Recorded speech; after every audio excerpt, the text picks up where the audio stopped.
there are many myths about Jesus. In these programs, we're exploring the facts behind the myths. Imagine you're writing a story about people who lived in another country 100 years ago. Could you give them the right names? Could you get it right which names were popular and which were unusual? Chances are that you couldn't. To make it harder, you aren't allowed to do any online research. How much did the people who wrote the Bible's accounts of Jesus know about the people they wrote about? If they were hundreds of miles away in another country, they wouldn't have had the information they needed to get the names right. So where were the accounts of Jesus written?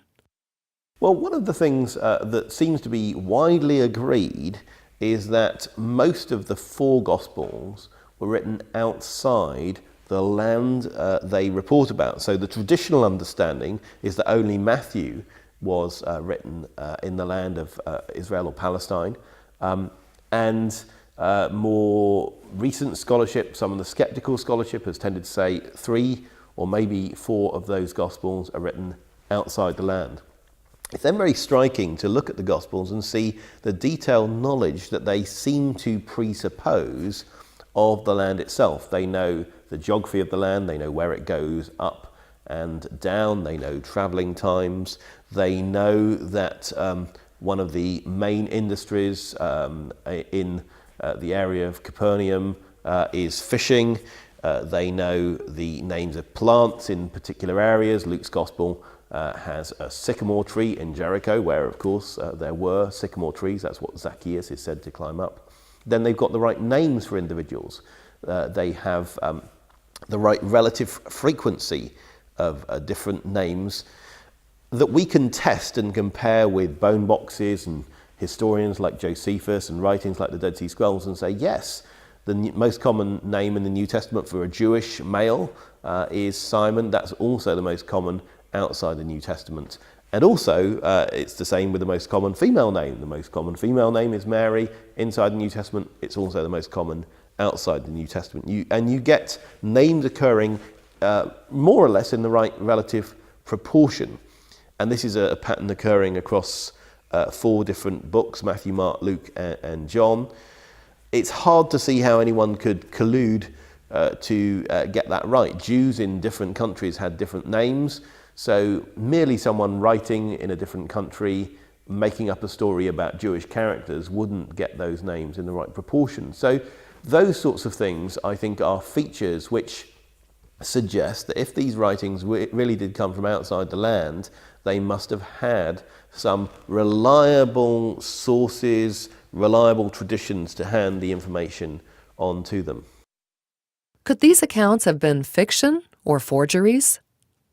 It would be difficult for a forger to get the sort of name patterns we have in the Gospels, because a forger would not have access to statistical information about the relative frequency of names. Someone who had, of course, lived in a land might know what names people tended to have in those lands, but they would know that intuitively.